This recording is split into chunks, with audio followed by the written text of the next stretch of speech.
también puede haber ausencia o falta de receptores. Lo pongo aquí simplemente para que entiendan que eso sería una enfermedad, una patología, que puede ser, como es una proteína, una falla por mutación, sería alteración genética, o procesos autoinmunes que destruyen el receptor.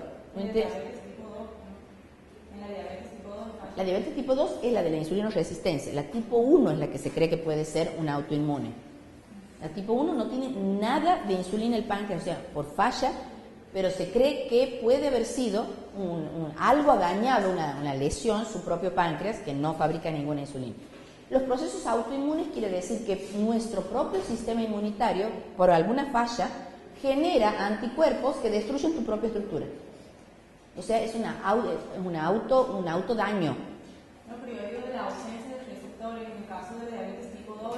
No hay ausencia porque le vuelves a dar metformina y mejora. Sino hay una falla por un exceso de insulina. La insulina en sangre es alta. Entonces, aparentemente esa cantidad de insulina no se puede pegar porque hay pocos receptores. Pero cuando le dan, la metformina actúa de una manera modificando estos receptores, como engañándolos, y sí puede actuar. Y les baja la insulina y les mejora mucho la utilización de la glucosa. Si le baja la glucosa y le baja la insulina, ¿aumenta qué?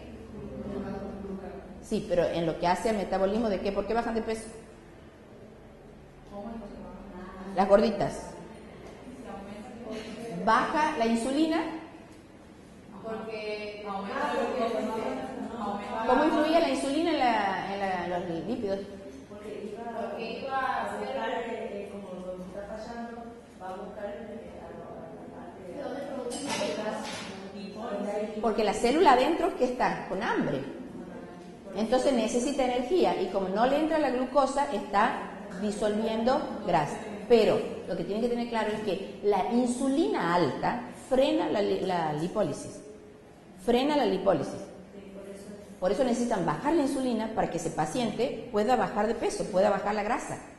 Porque la insulina alta está bloqueando la destrucción de los lípidos. Entonces le bajan los lípidos, le bajan la insulina, entra la glucosa mejor y empieza la lipólisis. Y nos habíamos ido, no sé dónde. Mecanismo de acción, esta es la parte más difícil, así que entiendan esto y ya están chochos de la vida. ¿Cómo actúan los receptores? Vamos a ver los intercelulares, que son los más fáciles. En términos generales hemos dicho, viene la hormona, se mete dentro de la célula, se une al receptor, va al núcleo, genera la proteína. Así suena fácil, pero es un poquito más complejo. ¿Qué moléculas son? Poco polares, o hidrófobas, o derivados de los, ejemplo, del colesterol, que son las esteroides. Entran en la célula por difusión a través de membrana. Las hormonas son retenidas adentro por un receptor específico, retenidas o pegadas o unidas. Dentro de este dos, las que están, esos receptores, directamente en el núcleo o las que están disueltos en el citoplasma. Y ejercen una acción directa sobre el ADN nuclear, regulando la actividad de transcripción. Acuérdense que si actúan sobre el ADN, el primer paso era pasar a ARN. De ahí sale, va, se forma de transferencia, el otro y se síntesis de proteínas. Pero si estamos hablando de núcleo, es siempre transcripción. El otro se llama traducción y el otro se llama síntesis de proteínas. ¿Sí? Para que lo tengan claro. Hablamos de ADN, hablamos de transcripción.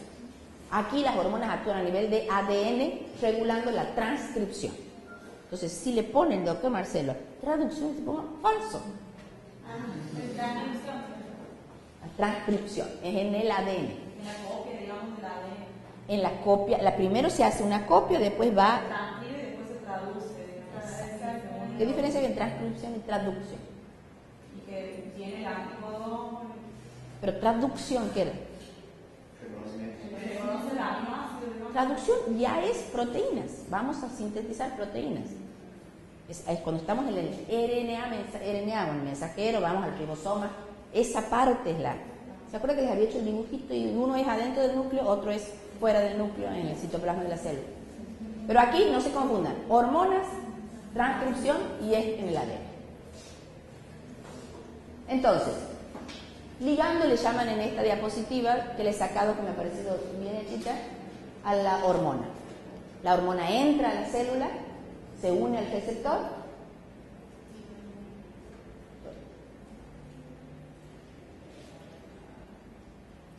¿Han visto que el dibujito ahí, que está bien pensado? Quería volver para atrás. Volver a este. ¿Ven que el receptor está redondo? Sí. Entonces cuando se une con la hormona, se transforma en cuadrado. Porque siempre hay una modificación, porque hay que hacerlo activo. Y al hacerlo activo, tiene que estar estructuralmente o conformacionalmente diferente. Entonces en el dibujito uno lo ve diferente al que está suelto sin unirse, y al que está unido tiene que tener otro tipo de estructura. Van al núcleo y ejercen una influencia sobre el ADN. ¿De qué tipo? No se olvidan. Entonces, estos receptores intracelulares, hemos dicho que podían haber de dos tipos. Unos estaban en el citoplasma y otro en el núcleo. Justo la de los núcleos es la excepción de los tiroideos. Los receptores esteroides, por ejemplo, receptores de glucocorticoides, por ejemplo, receptor de los mineralocorticoides, de la progesterona, de los andrógenos. Y receptores tiroideos están en el núcleo. Y aquí tenemos un ejemplo gráfico de cómo sería el mecanismo de acción de un receptor intracelular citoplasmático. El tubito de arriba, que es el marroncito, sería la sangre. Ahí tenemos como una pincita celeste, que es la proteína transportadora. La pelotita verde es la hormona, en uno está libre, en otro está unida a la proteína. Entonces, cuando se encuentra la célula que tiene que actuar, libera la hormona libre, que es la capaz de atravesar y entra a la célula, porque es una hormona liposoluble, va adentro. Cuando va dentro de la célula, va a encontrarse con, ven esos cuadraditos naranjas que están sueltos, aquí los han hecho bastante parecidos, un receptor. Pero teóricamente cuando se unen al verde forman el complejo hormona-receptor, que debe cambiar su estructura conformacional. Ese va a ir hacia el ADN, en el ADN va a actuar sobre la traducción o la transcripción. Y va a generar la señal, que es una síntesis de una proteína, es la nueva proteína que tiene que ver. Aquí volvemos a tener lo mismo, tal vez con un poquito más de detalle como para que lo vayan entendiendo. Ahí tenemos la hormona lipofílica o lipofílica hidrosoluble. Lipofílica. No debe ser polar para que pueda atravesar. Transportada por la sangre, que son esos triangulitos azules.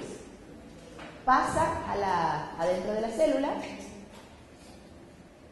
y la hormona se une a los receptores. Aquí sí está dibujado bien correcto. Ven que los receptores están como redondeaditos en verde, se unen a la hormona y quedan como cuadrados abajo. En general, en este tipo de acción de los receptores, actúan como dímeros. Es una característica del receptor intracelular citoplasmático. Hay una dimerización de... tenía que señalar esto. El receptor con la hormona actúan como dímeros. Cuando está como dímero, no sé, mi flechita que le había hecho que se vea. Ese complejo es el que es capaz de introducirse dentro del núcleo. Y en el núcleo se van a ir a unir al ADN. En cualquier lugar, no.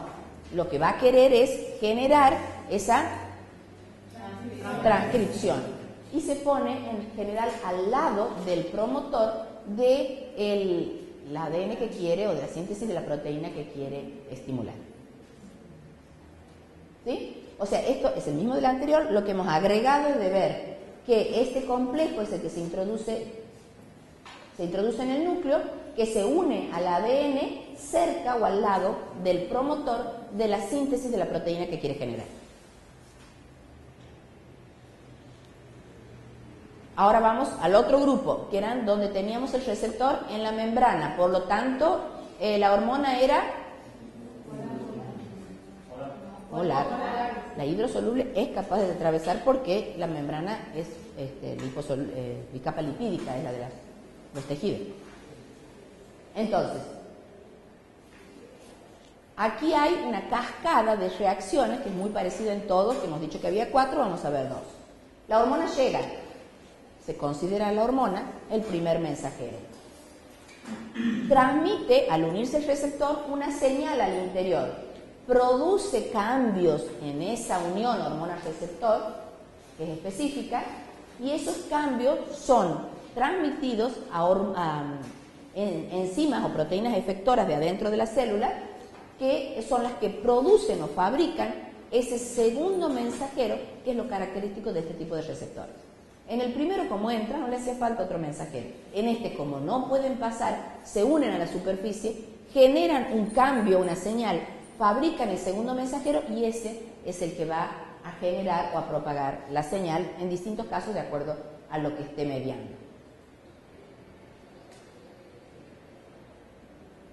Aquí no sé si lo van a ver tan claro, pero estaba... Aquí tenemos en este tipo de acción, digamos de cascada de reacciones o de sistema de segundo mensajero, participan como 3 o 4 moléculas que son las importantes y que tenemos que ver qué función o qué características tienen. Aquí, esto que es gris es la membrana citoplasmática. Lo que está ahí como verde es el receptor. Ese receptor es una proteína. En esa proteína, a ver dónde está el puntero aquí, ustedes van a ver que tiene hacia arriba una estructura que es capaz de reconocer a la hormona. Esta atraviesa la membrana, ustedes ven que está para la parte exterior y para la parte interior. Para la parte interior de la célula tiene otro lugar donde va a tener un contacto con una proteína que es la que va a desencadenar la formación del segundo mensajero. Lo vamos a ver varias veces también, ir aumentándole un detalle en cada una para que ustedes lo vayan entendiendo. Hasta ahora saben que la hormona se une al receptor. No puede pasar, queda formado ese. Modifica de alguna manera una proteína que se le pega, genera la fabricación del segundo mensajero, que es el que va y da la señal. Aquí participa el receptor, que es este. Una proteína que se llama proteína G. Este receptor, una vez que se le une la hormona, que está ejemplificada con una pelotita roja, se forma el complejo enzima-receptor. Hace que esta proteína G, que estaba inactiva, se active. Al activarse, es la que fabrica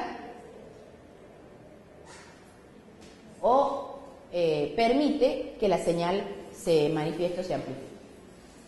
Entonces, simplemente hasta aquí quiero que entiendan que la hormona se une al receptor, la cambia conformacionalmente de manera que a una proteína, que en este caso se llama proteína G, la activa y es la que puede seguir la señal para fabricar un segundo mensajero. ¿El receptor también es una proteína? Es una proteína, que ahora lo vamos a ver. Receptor asociados a proteínas G se llaman esto. Es una proteína. ¿Cómo es esa proteína? Tiene el extremo carbono terminal citoplasmático, o sea, de este lado adentro de la célula. Tiene el extremo N-terminal extracelular. Y tiene 7 hélices alfa, transmembrana, que quiere decir que las atraviesa la membrana de ambos lados. 7 como palitos, que son hélices alfa, y tiene el extremo N-terminal, que es donde reconoce la hormona, y el extremo carbono terminal para adentro, que es donde le reconoce esta que es la proteína G. Ese que es profe el receptor, digamos. Ese es el receptor. El receptor es una proteína y es el que tiene la especificidad suficiente como para que la hormona lo reconozca y se le pegue. Aquí tenemos de nuevo el dibujito. El receptor están las 7 hélices alfa con el carbono NH2, que es el amino terminal, hacia afuera, citoplasmático, por donde reconoce la hormona, y para adentro de la célula está el carbono, el grupo carbonilo, que es para que reconozca la proteína, que es la proteína G. Esta proteína, esto que hemos visto aquí entonces es el receptor. Pero lo que quiero que nos detengamos un ratito es en esto, que es la proteína G. La proteína G es la que permite que la señal siga. Esta proteína G tiene 3 pedazos, un alfa, un beta y un gamma. La parte alfa es la que tiene pegada un GDP. ¿Qué era un GDP? Así como el ADP, una guanosina y fosfato. Cuando está inactivo es GDP. Cuando se le une la hormona, la modificación que produce es transformarse de GDP a GTP, o sea, se fosforila. Y se desprende quedando por un lado el gamma y beta y por otro lado el alfa, que es el activo. ¿Por qué se llama proteína G? Porque tiene como propiedad la capacidad de unirse a una guanina. Y ahí abajo dice las heterodiméricas. Tiene 3 subporciones y donde la A es la que estaba fijando el GB. Y este sería el verdadero segundo mensajero, que es el que se fabrica por acción de esta proteína G unida a la enzima. Este AMP cíclico es, ¿por qué se llama AMP cíclico? Porque tiene entre el carbono 3 y el carbono 5 de la ribosa, ahí lo ven, forma un ciclo que le da esas características. ¿Quién provoca la formación de ese ciclo? O sea, de AMP para que pase a AMP cíclico, una adenilato ciclasa. Como todos los nombres de la enzima, en general es el sustrato más lo que hace. Y aquí en el cuadrito de la reacción, además hay una fosfodiesterasa, que simplemente para que vean ustedes que esto es reversible y que la enzima puede volver a su estado, o el AMP puede volver a su estadio anterior por acción de otra enzima que enseguida lo desactiva. Parece mucho lío porque ahora vamos a ver la estructura de esta enzima. Porque hasta ahí, ¿qué hemos visto? El receptor, que ya lo hemos entendido, que son 7 hélices alfa con el residuo hacia arriba, es transmembrana. Hemos visto lo que es la proteína G, que eran 3 monómeros, alfa, beta y gamma, y el alfa es la unido al GDP, que es el que se activa. Esa proteína G es la que activa la formación del AMP cíclico, que es el verdadero segundo mensajero. Pero ese AMP cíclico se activa por una enzima que es adenilato ciclasa. Esta, les presento, es la adenilato ciclasa. ¿Qué es la adenilato ciclasa? Es una enzima. Como es una enzima, es una proteína. ¿Cómo está formada la proteína? Por 2 subunidades iguales, que serían los pedacitos celestes, donde también son hélices alfa, pero no son transmembrana, son del medio hacia adentro. Aquí está como si estuviera atravesando, pero los libros, y incluso el blanco lo define como que es más citoplasmática, no logra atravesar hacia el otro lado. En este caso tiene tanto el carbono amino terminal y el grupo carbonilo terminal hacia el citoplasma, lo que me confirma de que no es una proteína transmembrana, sino es una proteína citoplasmática pegada o unida a la membrana.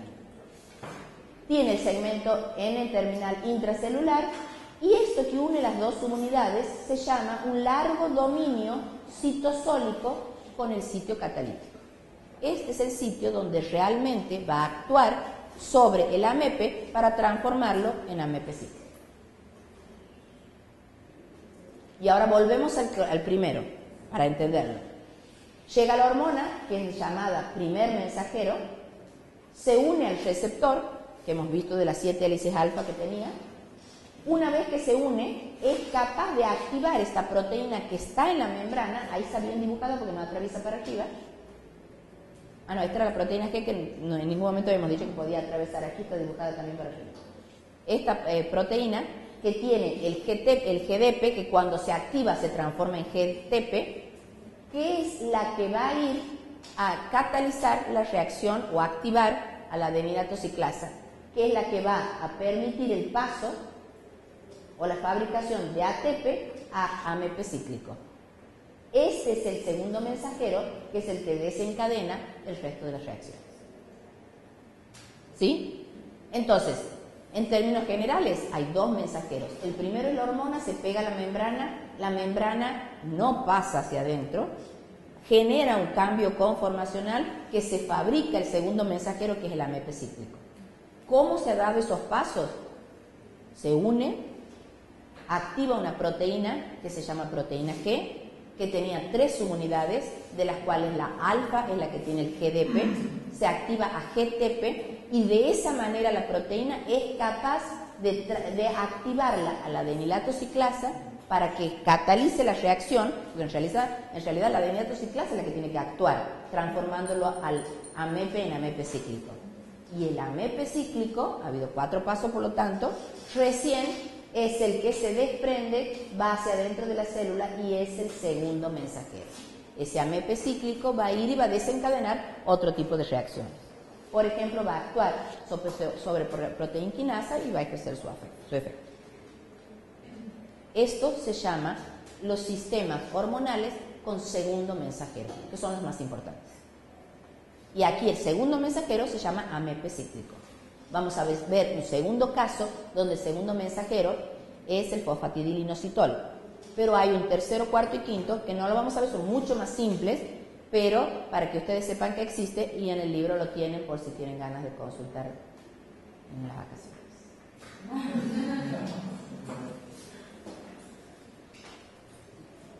Ese AMP cíclico va a ir a generar distintas señales. Entre esas, la más importante es la proteína quinasa. ¿Las quinasas qué eran? En general, las que tenían que ver con tenían que ver con los ATP. Pero aquí, como son proteínas, es proteínas, pero podía ser la glucoquinasa, una exoquinasa, que tenían que ver con la fosforilación, que en el metabolismo de las proteínas, de los lípidos, de los hidratos de carbono, todos participaban. ¿Cómo es la activación de las proteínas quinasas? La proteína quinasa es una hormona que está formada por 2 monómeros reguladores y 2 monómeros catalíticos. Ese sería el tetrámero inactivo. Una vez que viene el AMP cíclico, lo va a activar. ¿De qué manera? Primero, la primera condición es que tiene que haber por lo menos 4 moléculas de AMP para que se puedan unir a sitios específicos. Esas 4 moléculas se unen solo a los monómeros reguladores, que son los de arriba. ¿Qué significa que se unan? Que lo activa. Y que lo activa significa que desprende las subunidades C, que son las que producen la acción. Ese es un ejemplo típico de una activación de una proteína quinasa. Pero muchas de las enzimas tienen efectos parecidos. Son fenómenos parecidos. Tienen estructuras activas y estructuras reguladoras.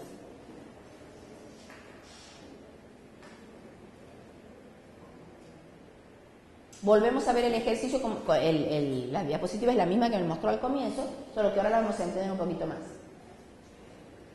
Está el receptor, 7 hélices alfa, transmembrana, aquí está el extremo nitrógeno extracelular, el carbonilo terminal está inactivo, el receptor no ha recibido la hormona. Aquí está la proteína G, inactiva, tenía las 3 subunidades. Y aquí está la enzima, la adenilato ciclasa, inactiva. Llega la hormona. Al llegar la hormona se une al receptor, lo activa. Por lo tanto, la proteína G pasa de GTP que tenía, GDP a GTP. Y eso significaba que la subunidad alfa, que era la que tenía el GDP, se desprende de las otras 2 que son las que no realizan la función. Y este era capaz de unirse a la adenilato ciclasa para poder fabricar el AMP cíclico, que era el segundo mensajero. Ahora pareció más claro el dibujo. Ahora vamos a otro. Este es más simple, creo. Este es el sistema de transmisión por la inositol fosfato. Lo vemos así en general y después lo llegamos a entender con detalle. Tenemos, algunas cosas son iguales, como por ejemplo el receptor, que se le une la hormona, es activado, el GDP está de nuevo la proteína G, porque estos son dentro del mismo grupo que utilizan proteína G, solo que el segundo mensajero es distinto. No es AMP cíclico, sino es este PI3 que se llama, que ahora lo vamos a ver. Entonces, toda esta parte es igual, se activa, esta, al activarse pasa de GDP a GTP, esta es capaz de, en este caso, también tiene las tres subunidades, alfa, beta y gamma, la alfa que tiene el GDP se activa, esa es la que va a ir. En el otro caso activaba la adenilatociclasa, en este caso activa una fosfolipasa C, beta. Esta, cuando se activa, le han hecho un dibujito aquí, digamos conformacionalmente modifica. Esta es la enzima que en el otro caso catalizaba la formación del AMP cíclico, en este caso actúa sobre este compuesto químico que se denomina fosfoinositol 4,5-difosfato. ¿Ves? Fosfoinositol 4,5-difosfato, que está ejemplificado así. Al actuar sobre él, lo corta en dos estructuras. Una es diacilglicerol, que es la estructura que queda aquí, y la otra es un inositol 1,4,5-trifosfato. Le ha sacado el fósforo que tenía la enzima activada. Entonces ahí se han generado dos compuestos. Hay dos segundos mensajeros. Uno es este chiquito, que se llama PI3, o que quiere decir fosfatidil inositol trifosfato, que va a ir, esto es el retículo endoplasmático, está ejemplificado, a la membrana del retículo endoplasmático, y que va a hacer, ha abierto los canales de liberación del calcio. Y hemos dicho que la señal de aumento brusco de la concentración de un ion como el calcio es la señal suficiente para desencadenar una respuesta. Ese sería uno de los dos segundos mensajeros que en este caso hay. Y el otro es este DAG, que va a actuar sobre una enzima, una proteinquinasa C, que va a generar lo que la proteinquinasa haga, suponiendo que sea simplemente una liberación de quimiosinas o una hormona como eicosanoide. ¿Sí? Es parecido, solo que aquí actúa sobre una estructura distinta que en vez de ser la adenilatociclasa, una enzima distinta, actúa sobre el inositol fosfato. Entonces, es menos importante desde el punto de vista cuantitativo. Les he dicho que el AMP cíclico es el más importante porque es la mayor parte de las enzimas, pero tiene una gran importancia funcional porque ese fosfatidilinositol forma parte de la capa lipídica. Cuando está en la membrana, antes de actuar, está fosforado en los carbonos 4 y 5, formando el compuesto que se llama fosfatidilinositol difosfato. Volvemos a verlo. El receptor está la proteína G inactiva, están las tres subunidades. La enzima sobre la que va a actuar la proteína G cuando se active.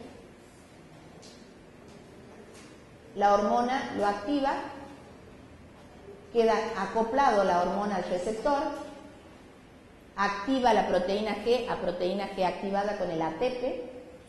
Este ya está en condiciones de actuar sobre la enzima, activarla la enzima fosfolipasa C.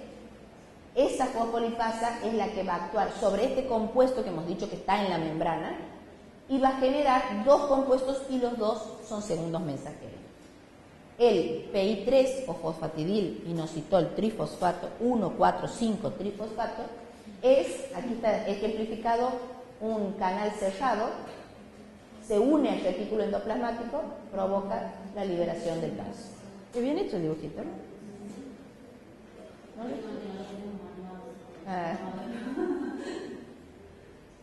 Y el diacilglicerol puede actuar sobre la fosfoquinasa produciendo la liberación de la enzima que fabrica. Ese sería otro ejemplo de segundo mensajero. Sería mecanismo de transmisión de señales por el sistema del fosfatidil inositol fosfato. Y ahí hemos terminado con eso. Eso es lo más difícil. ¿Cómo estamos en hora? Uy, estamos mal. De aquí en más, lo que hacemos es ver simplemente las hormonas que hay en el organismo. ¿Cuál es la función mínima? No está tan detallado, no vamos a ver estructuras químicas tan complejas, sino ver de dónde salen, hacia dónde llegan y qué efecto tienen.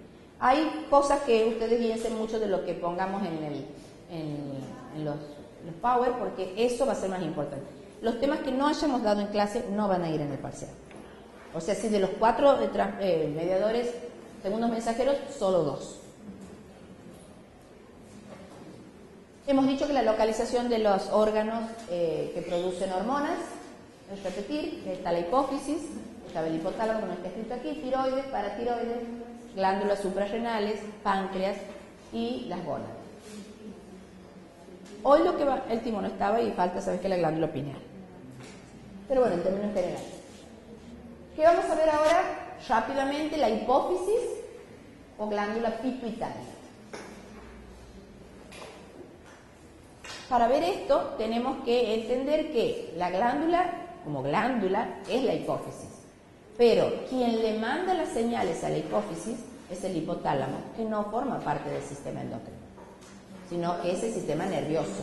Pero fabrica unas hormonas que se llaman hormonas liberadoras de las hormonas de la hipófisis. Por eso en esta parte se nos asocian los dos sistemas.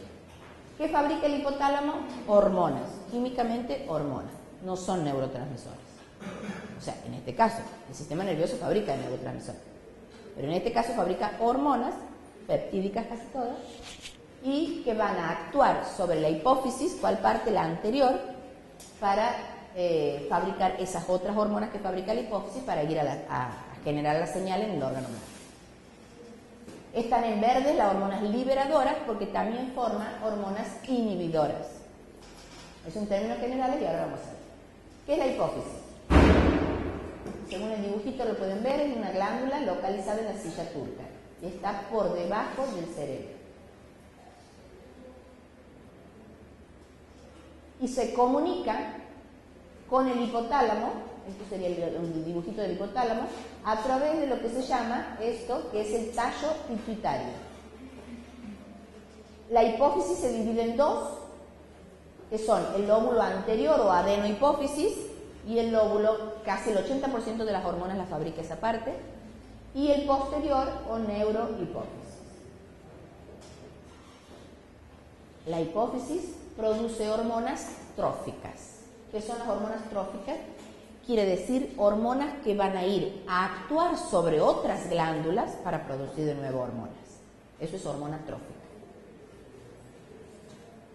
La secreción de sus hormonas es controlada por los factores reguladores que están producidos exclusivamente por el hipotálamo.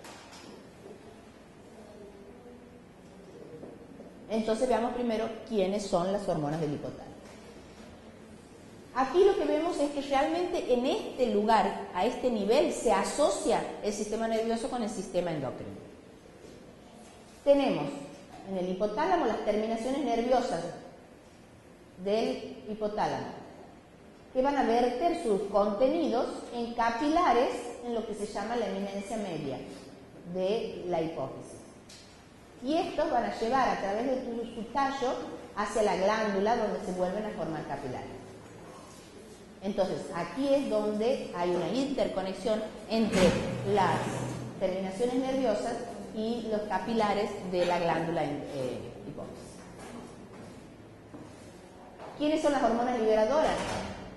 TRH, GHRH, GNRH, todas terminan en RH y las inhibidoras en IF. Ahora creo que les cuesta aquí, que tiene que ver con el nombre en inglés, RH de Releasing Hormone, Inhibiting Hormone. Las que están en verdes son hormonas liberadoras. Liberadora de LH, liberadora de FSH, liberadora de GH, que es la de crecimiento, grow en inglés, liberadora de TSH, liberadora de proteína y liberadora de ACTH.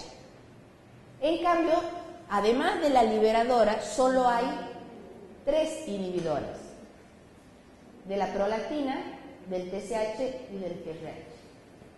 ¿Por qué hay solo 2 o 3 liberadoras y no las 9 como son? Los 7, 1, 2, 3, 4, 5, 6, me falta una. Porque los procesos de inhibición en estos casos se hacen por feedback negativo. Ahora lo vemos al dibujito. ¿Qué quiere decir un feedback negativo? Si yo le doy la señal a ella que fabrique estrógeno, cuando el estrógeno suba, el estrógeno es el que inhibe la secreción a este nivel. Cuando lo que fabrica la hormona que yo le doy la señal no me inhibe, necesito un inhibidor. Entonces, los que no tienen inhibidor es porque la señal de freno de producción está dada por el mismo producto que fabrica. Eso sería un feedback negativo. En cambio, las otras que no lo producen por distintas causas, porque se necesita que esté alto y porque suba y baja por otras razones, necesitan una señal distinta para inhibir, que se llaman justamente hormonas inhibitorias o de señales del hipotálamo, que no la tienen todos, aquí están en rojo. 9 son los factores liberadores y 3 son los factores inhibitorios, de la misma. Entonces, ¿quiénes son estas hormonas reguladoras del hipotálamo? Son de naturaleza peptídica, todas. Modifican la síntesis de las hormonas de la adenohipófisis. 9 hormonas estimulantes, 3 hormonas o factores inhibitorios por ausencia de feedback negativo en esos 3 casos. Que son la de la prolactina, la de la hormona de crecimiento, que se la conoce como GH, y la del melanocito estimulante. O sea, hormona inhibitoria de melanocito estimulante. Y aquí estaría un feedback negativo, que es un proceso de retroalimentación. El hipotálamo me manda una señal, fabrique, le dice a la hipófisis, fabrique LH. La hipófisis fabrica LH, que va a la gónada a decirle, fabrique espermatozoide. Entonces, el testículo fabrica el espermatozoide y la presencia en este caso sería el efecto, que sería el espermatozoide, produce el freno a nivel de hipófisis y a nivel de hipotálamo. Lo que manda a producir su propio nivel, en el caso de que sean concentraciones se entiende mejor, es el que produce el freno a nivel de la producción. Eso es un feedback negativo, es una retroalimentación por la cantidad de hormona que manda a producir. Todo esto, sin duda, hemos dicho que todas las hormonas actúan con receptores. ¿Qué tipo de receptores utilizan el hipotálamo? Segundo mensajero de AMP cíclico. Entonces, en síntesis y resumiendo lo que hemos visto, ¿cómo actúan las hormonas del hipotálamo? El mecanismo de acción: se unen a un receptor de membrana, forman un complejo hormona-receptor, activan una proteína G, pero digamos, aunque no sea en tanto detalle, sí saben que activa la adenilatociclasa, que es la que va a transformar o catalizar la reacción de ATP a AMP cíclico. Ese AMP cíclico es el segundo mensajero que va a ir a generar la acción metabólica deseada o necesaria, que sería o un aumento de la permeabilidad de membranas, si es que ese es el estímulo, o una activación de una enzima, o una síntesis de proteína, dependiendo de cada caso. Pero entonces, ¿cuál es el mecanismo de acción de las hormonas liberadoras de hipotálamo? Son activadas por un receptor de membrana y actúan con un segundo mensajero, que es el AMP cíclico. Si lo detallan, mejor, y si no, tienen que saber que ese es el mecanismo de acción. Ya les he dictado la segunda pregunta.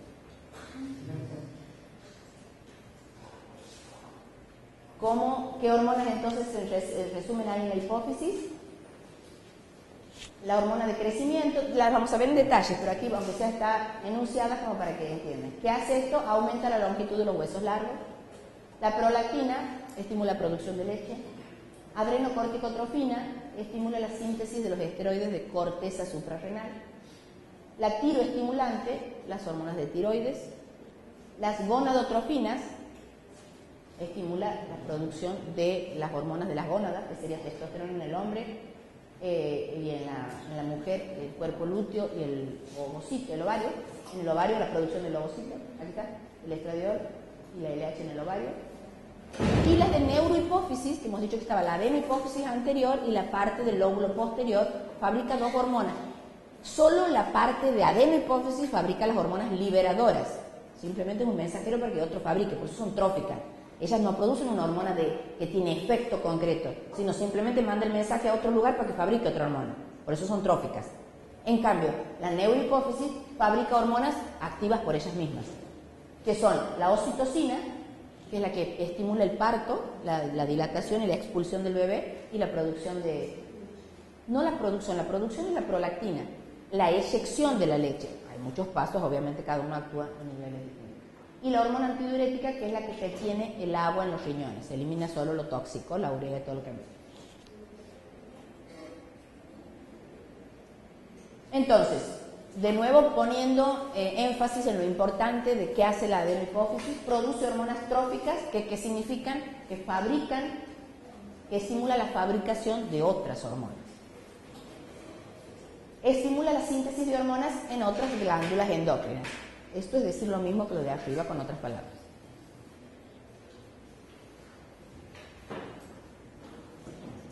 No fabrican por ellas mismas, sino que reciben primero la regulación o el control de un factor liberador dado por el hipotálamo. Hay en la mayoría, salvo 3 casos, una inhibición por feedback. Todas son de la naturaleza peptídica y algunas glucopéptidos, o sea, glucoproteínas. ¿Quiénes son? Volvemos a decir la GH, que era la somatotrofina, que es la hormona del crecimiento, ACTH o adrenocorticotrofina, de corteza suprarrenal, TSH, estimula tiroides para fabricación de las hormonas tiroideas, las gonadotrofinas sobre las gónadas, LH, que es en el cuerpo lúteo y la fabricación de testosterona, FSH, el folículo en los hombres y la espermiogénesis al revés, folículo en las mujeres, espermiogénesis en los hombres, prolactina sobre glándulas mamarias en el embarazo y la leche en el posparto, melanocito estimulante, que tiene que ver con la melanina, y la placenta, que también es un órgano que solo está en las mujeres embarazadas, produce hormonas tróficas, la misma placenta. Por ejemplo, la gonadotrofina coriónica, que es la que ponemos en evidencia para hacer el test de embarazo, que tiene que ver con el desarrollo del bebé, el crecimiento, y la lactógeno placentaria con la fabricación de la leche. 2 íbamos a ver nada más hoy, que era la prolactina y la del crecimiento. Tenemos tiempo, sí. De las hormonas, obviamente que son un montón, vamos a ir viendo aunque sea un poquitito de cada una, de estas 2 para no cansarnos. Igual está como he hecho un resumen de los datos que tienen que saber.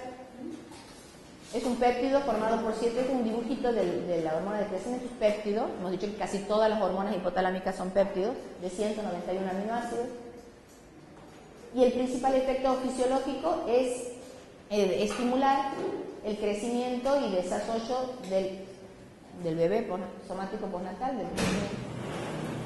A partir de la pubertad actúa como modulador del metabolismo. O sea, hasta que termina de crecer actúa en el crecimiento. Una vez que ha crecido es modulador. Una deficiencia de esta hormona de crecimiento produce el enanismo y su exceso, gigantismo o acromegalia.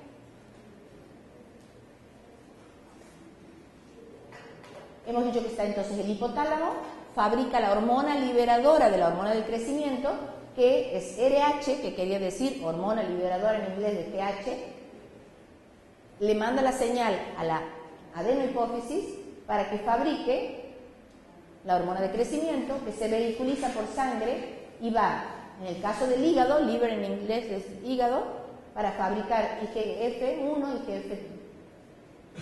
y IGF-1, que son las hormonas que se llaman somatomedina, que son las que generan la señal para ir al hueso, para estimular el crecimiento de los huesos largos o el crecimiento de los músculos, el desarrollo en general. ¿Esas somatomedinas que están en el hígado? Se fabrican en el hígado y van a...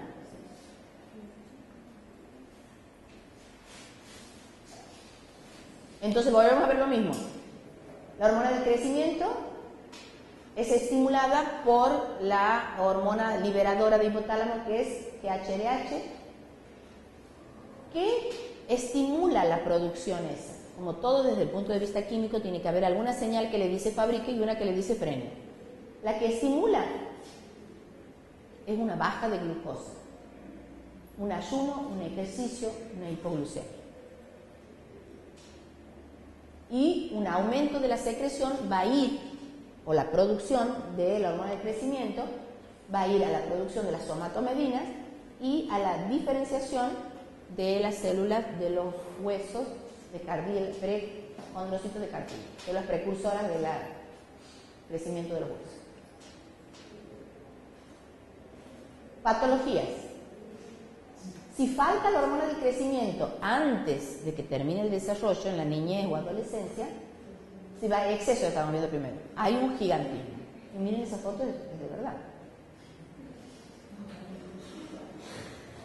Si por alguna causa en el adulto se genera una hipersecreción de GH, ya no va a crecer porque ha terminado de aumentar el tamaño. Entonces se producen algunas características fisiológicas o fenotípicas, que es el aumento del tamaño de las manos. También de la cara, como se le transforma, se hace como le crece el maxilar, entonces es como un traumatismo mentoniano. Las caras de los que tienen acromegalia es muy particular. Había muchas de las caras, esta cara es parecida, solo que ahora ahí lo veo medio, no se le ve en detalle, pero se hace como huesudo esto, el maxilar muy prominente. Cuando la deficiencia es durante el desarrollo, es lo que se llama enanismo hipofisario. Y en este caso hay una reducción proporcionada de todo el organismo y no tiene alteración de desarrollo intelectual, pero sí de desarrollo orgánico, tiene cuerpo infantil, en general no desarrolla gónada y todo su crecimiento. Ese enanismo hipofisario no es el del enano que nosotros conocemos como de los circos, no es lo mismo. Este es un enanismo, cuando uno habla de enanismo hipofisario, es un enanismo como armónico y chiquitito. Esto detectado a tiempo hoy, que las hormonas se pueden hacer por síntesis en ingeniería genética, se podría corregir. Antes no, porque las hormonas humanas, o sea, no se podía dar de otro homólogo. En cambio, el otro enanismo es un problema genético, se llama acondroplasia. En realidad, el otro enanismo, ustedes van a ver que no es armónico, tiene el tronco del tamaño normal, la cabeza agrandada y las extremidades cortas. Ahí es un problema de... Chiquito es entero, o sea, la producción de hormona de crecimiento ha sido no aportado en el otro, no, es un problema de receptores en el otro. Y es una mutación de un nucleótido, un A por una C, o sea, mira de tonto, pero modifica de tal manera el receptor en los huesos largos que no le permite crecer. En realidad, los osificantes de tiempo, entonces quedan cortos y sigue creciendo lo que no tiene terminaciones, por eso se afecta en los miembros superiores y en los miembros inferiores. Y bueno, la cabeza tiene una cabeza de gran tamaño en el caso de los enanos, ¿no? En cambio, en esto todo es proporcional. El otro se llama acondroplasia, porque tiene que ver... No. Esto se hubiese podido corregir hoy, si hubiera detectado a tiempo. Se supone que el pediatra, cuando va viendo crecer, mide lo que se llama un percentil de crecimiento y podría haberlo detectado en la pubertad. Porque esto tiene el aspecto, la musculatura y el desarrollo infantil del tamaño corporal que le corresponde. En cambio, el otro es normal, solo que se van, ustedes ven que casi todos tienen muy chuecos las piernas porque trata de crecer y no puede, está osificado. Y yo le notaba, lo que pasa es que eso yo nunca lo he leído en ningún lado, pero como si le faltase una falange, me daba la impresión, como que tiene dedos más cortos, como si tuviese una falange menos, pero eso yo lo he buscado más de una vez y no lo he encontrado que así sea. Y en general, la acondroplasia está asociada a padres viejos, o sea, no madre, padre viejo, padre de mucha edad, y es una mutación, o sea, le puede tocar como a cualquiera, como el Down. No necesariamente hereditario, pero como es dominante, si entre dos enanos tuvieran hijos, como se supone que ellos tienen un padre sano y una madre enferma, si los dos tuviesen un hijo tienen la misma chance de tener que si fuese uno sano y uno normal, porque el 50%, porque son dominantes la herencia. Y si fuesen heterocigotas, si fuesen homocigotas, o sea que el bebé hereda los dos genes anormales del padre y de la madre, no vive. No es compatible con la vida del homocigota para esa deficiencia. En cambio, para uno solo sí es el que produce el anemia. Pero de los casos que existen, digamos que se conocen, que se denuncian y que se estudian, el 80% está asociado a una mutación al azar por padres grandes. Padre grande, más que madre. En cambio, esto es un problema hormonal. Esto es de la liberación de la hormona. Esto sí se podría corregir. Prolactina. Esta es la proteína de la prolactina. Esta es una hormona proteica de 198 a 200 aminoácidos. Han visto que es más o menos el mismo tamaño que la otra. La función principal es estimular el desarrollo mamario y la producción de leche en la mujer. Si estudian la secuencia de los aminoácidos, se ve que es parecida a la hormona del crecimiento. Su síntesis aumenta en el embarazo y en la lactancia porque justamente es donde cumple la función específica. Tiene niveles séricos, variaciones diarias. En general se considera que de noche aumentan. Por eso en una época, cuando hacíamos dosaje de prolactina en el laboratorio, se pedía una a la mañana y una a la tarde, se hacía un pool y se sacaba la media. Hoy se ha visto que con dejarle a la paciente que esté por lo menos una hora despierta, de vigilia, sentada, en reposo relativo, mientras no haga gimnasia o algo que pueda producir un estrés sumado, el valor se estabiliza. Entonces, cada vez que ustedes tengan que hacer prolactina, hay que esperar por lo menos una hora de despierta para recién hacerse. Hay personas que tienen alta aumento. Muchas, porque es una patología, altera el ciclo menstrual. No, pero tiene que ver con la incapacidad para quedar embarazada y muchas veces ahí lo descubren. O que provoca mucho dolor de cabeza. Se van a quedar obviamente teniendo ese problema de prolactina igual que en casa. Pero no debe verse tanto como para inhibir la ovulación. Su secreción es pulsátil, que quiere decir que tiene ritmo circadiano, aumenta durante el sueño. Y una vida media aproximada de 14 minutos, o sea que imagínense que se está fabricando cada 15 minutos. Final. De esa sí. ¿Cómo? Son como 1000. Tantas, pero de esta nomás, de la neurohipófisis son 9. No, de la adenohipófisis, de la neuro son 2.